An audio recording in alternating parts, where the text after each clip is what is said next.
The sad part about bad haircuts, you're handing over money that you know is undeserved.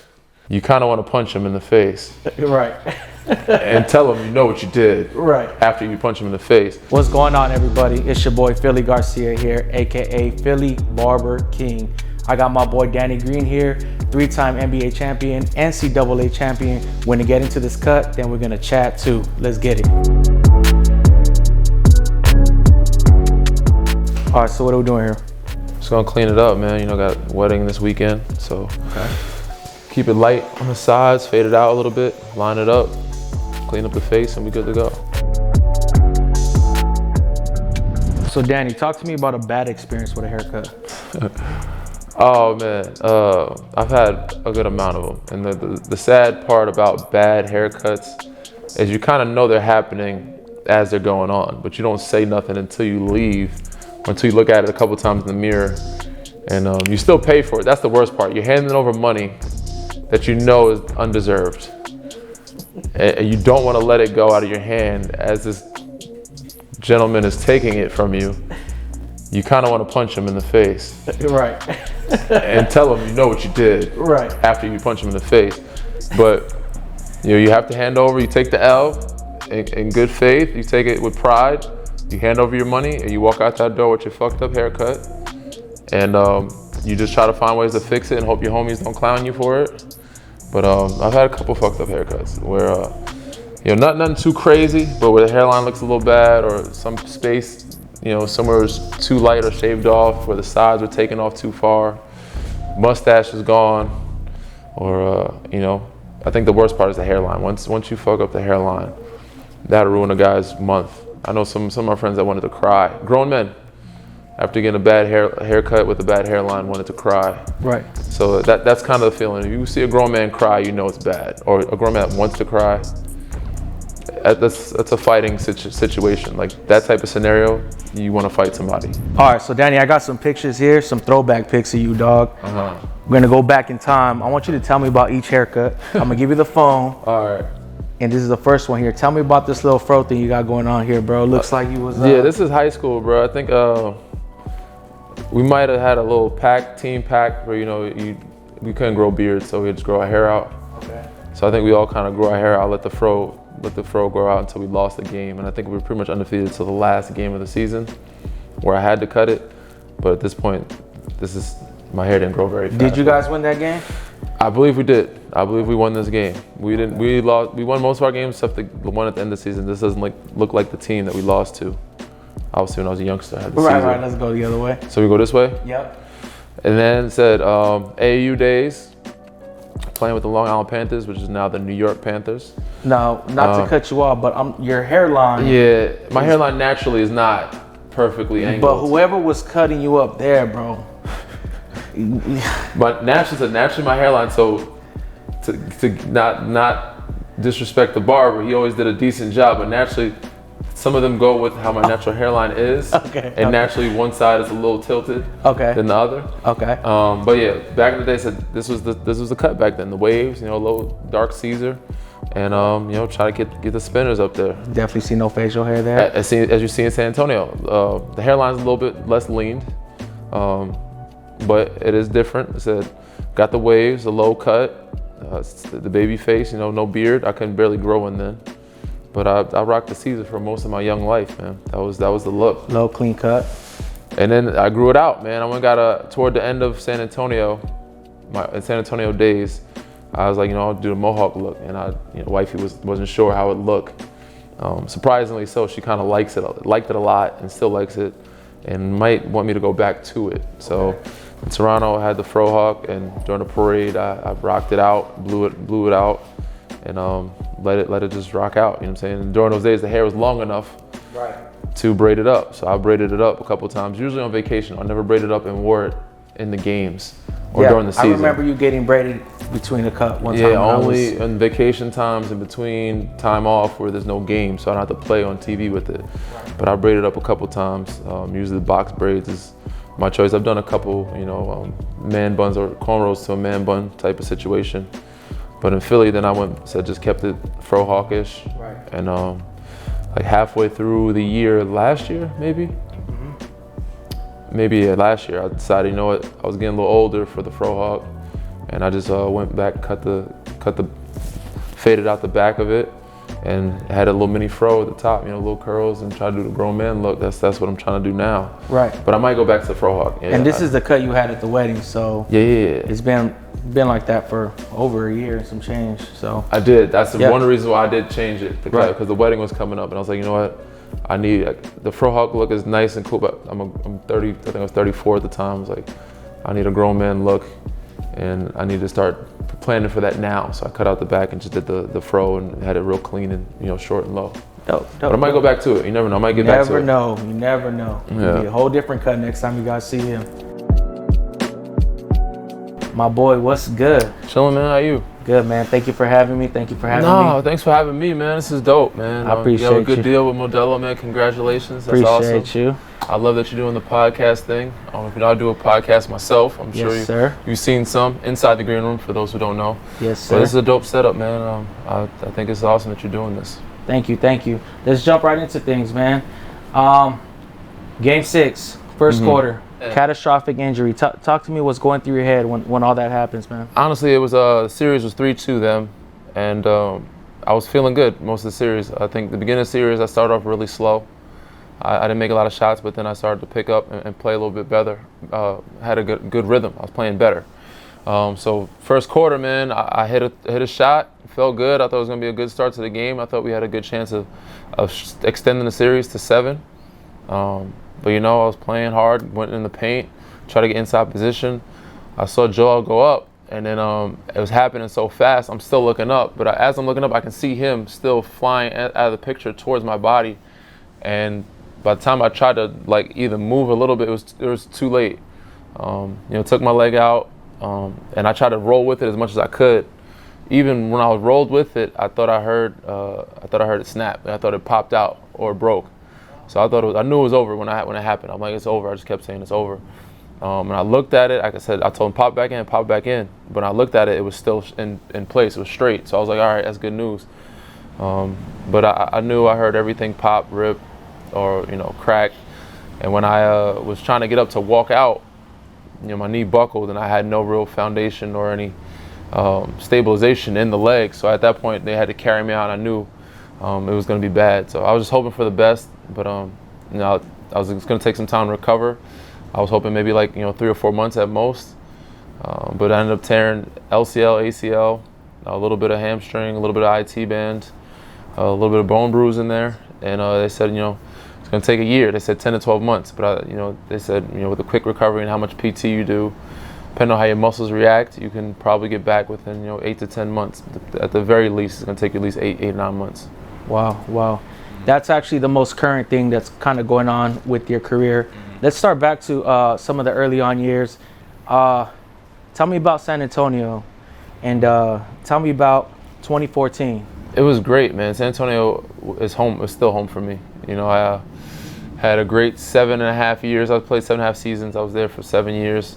Played with some great Hall of Fame players: Tim Duncan, Tony Parker, Manu Ginobili, Hall of Fame coach, Greg Popovich. And, they built something special before I even got there. And I was lucky enough to be a part of it as a youngster and kind of grow and fit into it as their later years came. We lost in 2013 to Miami Heat and got a chance to be lucky enough to stay healthy and get an opportunity to play them again in 2014. And that's where I got my first title. But it was an unbelievable run.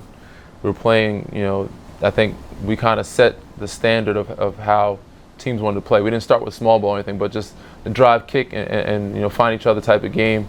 Selfless basketball, finding each other, and just playing freely. I think a lot of teams wanted to find that mold. But then, obviously Golden State shot a lot of threes, went to small ball, so the league started going toward that.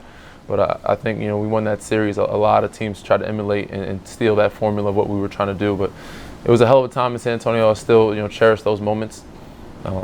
It's a place I still call home, and my first championship is where I won there. And some guys, some players, my teammates, brothers that I will always hold close to me. Right. Now, just to stay on that, fast forward a little bit, 2020, you're a Laker now. Yeah. Right. Now, you played against LeBron. Now you're playing with LeBron. At what part of your game did you prefer to go against greatness like LeBron, or to witness it on his side? And you can answer that however you want. Well, I was lucky enough to be drafted to Cleveland my rookie year, so I got a chance to be with him. I didn't play much. I was with him and Shaq and learned a lot. But it's just like any competitor. You want to be great, but you also want to play against the greatest and the best. So I admired him from afar. I admired him when I played with him.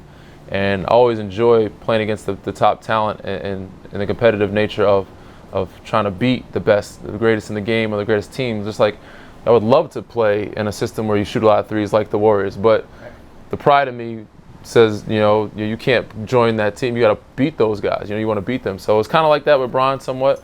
I also always admired him from afar. I would love to play with him at some point, but it was, I don't want to be a bandwagoner and join that type of group. I want to, play against those guys or play against that type of player and beat them and get the best of them. But at some point, you said you always look at that and say, I wonder what it's like to play in a system like that and how I would do, or play with a player like that and how I would do. But so the competitive nature of me is I want to play with the teams that something I can build with, or a team that I can, go against those groups or that guy and beat them. Before that 2020 year, I liked how you were kind of like on a roll, right? And you almost did a three-peat. Yeah. You almost did a three-peat. And I was, as a friend, I'm like, bro, that would be so cool. I don't care who you're playing for. Where, you know what I mean? I want to see this. That'd be cool, right? How was it like playing with someone like LeBron, who's very charismatic, who's always, in the lights and wants to be, which is cool because that everybody wants to see LeBron, to someone who's a little bit more subtle, who's a little bit more, kind of in the shadows, like Kawhi, and not to compare, but how did your playing situation and relationship with them? I mean, it was great, man. We always had a great bond from the beginning since my rookie year. Even though he's on the camera more, the camera's on him more, he's still a very humble, kind of low-key guy at a lot of things he does off the court. Even though they maximize and magnify all the things that he does, when they can, everybody's following him. The cameras are following him. But a lot of stuff he does try to keep private and close to chest. But yeah, our relationship was great. I just stayed in my own lane for the most part, but we hung out quite a bit. We got a chance to learn each other, hang out with each other, and have a lot of fun. Also, win some games and win a championship. But it's easier when you're an older player, more mature player. At that time, I was a veteran, to kind of just stay in my own lane and stay out some certain ways and go a different route. But he's not that much far off. I feel like we're very similar in that sense. He obviously embraces what comes with it, but I think he likes to keep a lot of his life private. I like that. That says a lot. Some people don't know what it's like to be around these guys. When you're with the Lakers, been cutting you up since you were there. So I've had a chance to meet LeBron myself. Yeah. Super cool. You know what I mean? We talked the shit, being Cowboy fans, right? Yeah. And us Cowboy fans, we have a lot talked about. It's always our year. And then I had a chance to be at the NFC Championship game, and Kawhi shows up. Okay. And he's everything you think. He's very to himself. Mm-hmm. But we were there with his uncle. Super cool. We're all having a good time. So you got to see both sides, and you kind of pretty much answered it is what it is. It's what different you see personality. It's just right. What you see is what you get. Yeah. But Kawhi, I think since becoming more of a veteran and since leaving San Antonio, has become a little more outspoken, especially in the locker room with his teammates, more social. You'll see him more in different events. Before, he didn't do that as much. But he's a high IQ guy. He just said he likes to keep a lot of his life private. A lot of guys do, but some guys are open to it because they know that there is another avenue of I guess, opportunity with expressing or showing stuff via social media, via doing commercials, or via doing different things. Kawhi preferred not to do those things. Right. He's done some commercials here and there, but he picks certain avenues, certain things that he's interested in, maybe music, and he'll take that and go with it for a brief moment. But other guys are just more open to trying different things and doing it publicly because those opportunities for them for when life after basketball happens, they can explore. Right. Now we're gonna shift gears a little bit. I am Team Modelo. Been fortunate enough to work with this great company, and they really, were able to share my story in a way for people to see that people that are close to me didn't even realize the things that I was going through because I kept it in house. Tell me about a point in your life where you had to channel your inner fighting spirit. Oh man, like I said, watching your commercial, man, there's a lot of stuff I didn't know, and I've known you for some years. I didn't know, but it was inspirational, and it did take me back to some times where we all have had a point or a time in life where we wouldn't say hit rock bottom, but where things were rough. There was a time where I was cut. I was playing overseas. There was a time where I was in the G League. There's been plenty of times when I was at school and college where my dad was incarcerated, and I had to become the man of the household. There's always peaks and valleys. There's always new challenges. Even now, getting hurt and my contract not being guaranteed. But I was fortunate enough to be traded in Memphis, kind of pick it up and make some type of deal happen for me. But still, being 35 years old and injured and not sure, should I go through this process? Should I retire?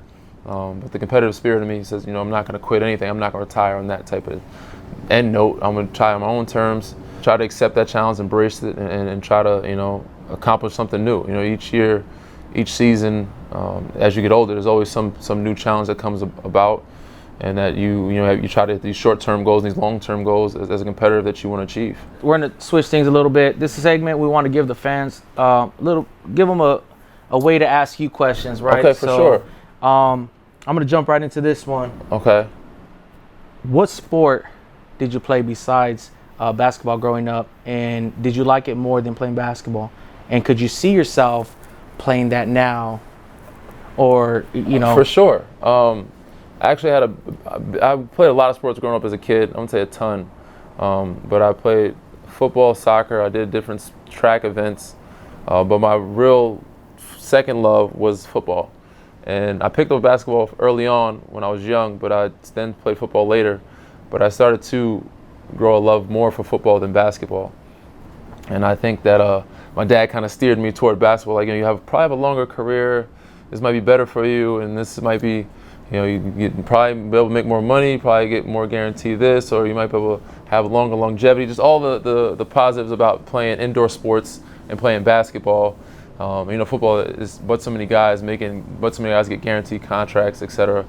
So he kind of steered me, even though I love both sports. So I had to make a decision at some point. Could I see myself playing football now, or making it, or doing decently in football? I think I could have went to college for sure. I was a quarterback.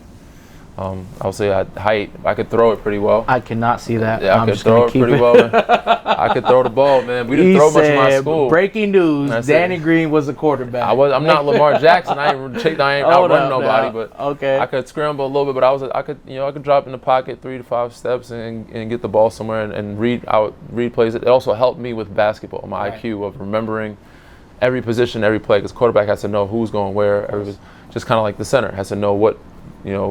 Read blitzes and also hear the cadence and read, tell what the line needs to do. So the quarterback needs to know every position on the floor and who's doing what route is what. Right. So it helped me with my memory and I guess being a leader in the basketball side of things. Right. I think that I could have been decently successful. I don't know if I would have been a pro, but I definitely could have played in college and played football, I thought. So I know you team Puma, and yes, I love the Puma team. I've worked with them a few times.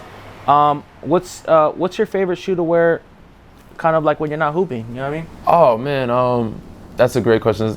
Puma's it's been my best sponsor since I've been in the league. It's been the best decision I made. They're the best. I love them, man. Going over to Rock Nation and then connecting me with Puma, they've been amazing. They helped me with my camps. They've gotten camp shirts. They've given my campers shoes and bags and gift cards. They went all out, man. They did a great job when it comes to off the court stuff. When it comes to rocking Pumas, though, there's so many options. My boy actually, because I sent out a bunch of shoes. This patch I was to clean out the closet, but I think he likes I think they're called the runners. It's like a style. Right. It's more of just a tennis shoe kind of track runner, like a runner. It's a very comfortable, travel airport type shoe. Right. But they're all different styles. They've done collabs with everybody.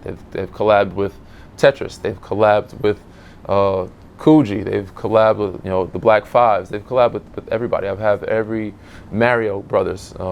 Yeah, that's crazy. Garfield. They have Peanuts. So every one of those collabs have been amazing, and the shoes that they come with them, they're comfortable. The runners have been real a good go-to for me. Last but not least, man, what people don't know, and some of my closest friends know, is your wedding holds more value to me than you know. Well, you do know, but your wedding is where Me and my wife did the deed. Yeah. And now we have, baby Elijah, right? We got our second born. Talk to me about the wedding, man, because it's definitely one, not to forget, but to always remember. Shout out Blair. For sure. Her family, for sure. Everybody's, so nice and lovely. Shout out, obviously, wifey, but the wedding planner, Yaz, and her people, they've done an amazing job. I never saw myself ever as one to spend a lot of money on a wedding or plan a big wedding. But I always want to do it right way. I want to do it right by wifey, do it right by, my family's never really had a bunch of weddings in it. And by my friends, get them the opportunity to celebrate us. So they did off the, it was over the top a little bit, but it was a lot of fun. It was amazing. We had a great time. We had a lot of special people there that we cherish, and obviously you had people that helped us get ready. You was there, be a part of it, which was amazing. We appreciate you for being there and helping not just me but my groomsmen be clean and fresh for the day. But yeah, they made magic, man. They made a memory, a day that we'll never forget. And everybody was like, "When's the next party?" And I'm like, "Never," right? Because it costs so much. I'm not doing that. That party is worth 10 years. It was something I said I never saw myself doing, but it was well worth the money, man. It was a lot of fun. And I'm glad I did it the way I did it, and I know she enjoyed it as much as she can. She'll never forget it, and I know everybody around me appreciated it, all my family and friends. Right. Yeah. Walking in there, man, it was beautiful. Me and my wife had the time of our lives. It was great, dude. So we really appreciate you. I'm glad we got a little one from it, so you can't forget that. You got a wedding baby. You will always be tied to Unc over here. There you go. There you go. So what do you have going on? Now that you're not with the Grizzlies, and tell me what your steps are in the future. You have anything going on in your life besides basketball that you want to share? Anything you want to shout out? This is your time, bro. There's some things I want to kind of keep close to, but I'll reveal it on your show. I mean, I'm obviously rehabbing. I can't travel as much as I would like to. Most summers I do travel, but during this time I'm excited about the team. I'm excited about the young core and being a part of the group. So I'm going to be with the team as much as I can, but at the same time come back to LA to rehab a little bit back and forth with some of my PTs here and my great therapists that I have here, and also home that will check on the house. But to rehab with some of the best doctors and physical therapists that I can do during the year so I can get back sooner. But also during that time, I'm working on maybe doing some sideline, some commentating or some TV analysts. We're gonna go to this NABJ, this journalism convention this week coming up in Vegas, but might see me on sideline, or doing some stuff in the studio like JJ Redick or CJ McCollum. I could definitely see those that. guys are doing some good things, so I would love to be able to appear or do some stuff maybe on TNT. You see Draymond during the year last year, got to do stuff with TNT. So that's my goal during this time while I'm rehabbing, to be able to get in studio, get some reps, because that's something I want to do when I'm done playing. But we also got the podcast. We're going to do that, hopefully continue that locally in Memphis. It's Inside the Green Room. Yeah, shout out Inside the Green Room. Yep. All you guys go like, subscribe. Yep. They got a dope platform, man. It's definitely something that I looked up to before I started this whole situation. I wanted to see what he was doing, and they were consistent. They had dope, interviews. They were keeping up with the current events, and they were, just making a way for people like me to kind of my own avenue, my own things going on. So shout out to Inside the Green Room, man. Everybody go like, follow Danny, follow Harrison. They got something dope going on, and I believe you guys are barely scratching the surface, man. I appreciate it, man. hopefully it grows into something hopefully this will get big too, man. But so those who want to check it out, it's Inside the Green Room with Danny Green. You can read, rate, subscribe, review. I always say that. It's all the wrong words, but that's what you're supposed to do. We still getting it down. Yeah, we still getting it down. But in the meantime, for those who said tuning in, you got more special things to come. I already know he's got some great guests. This has been an amazing platform, amazing show with him. And to be able to share some things while getting a haircut is, I wouldn't say the real shop, but it was dope being in the shop and be able to talk, talk shop, while getting a haircut. But yeah, man, I'm excited to see where this goes for you, man, and see this take off. My guy Danny, man, I appreciate you coming out again. Thank you, man. Showing me appreciate love, you having me, giving man. me the greatest hospitality, man. Hosting us, me and my team, and of course. Hopefully we can do it again once you guys are big time, man. We can do it one more time. Right. Yeah. Appreciate y'all. Y'all check in, subscribe, like, share this. We out.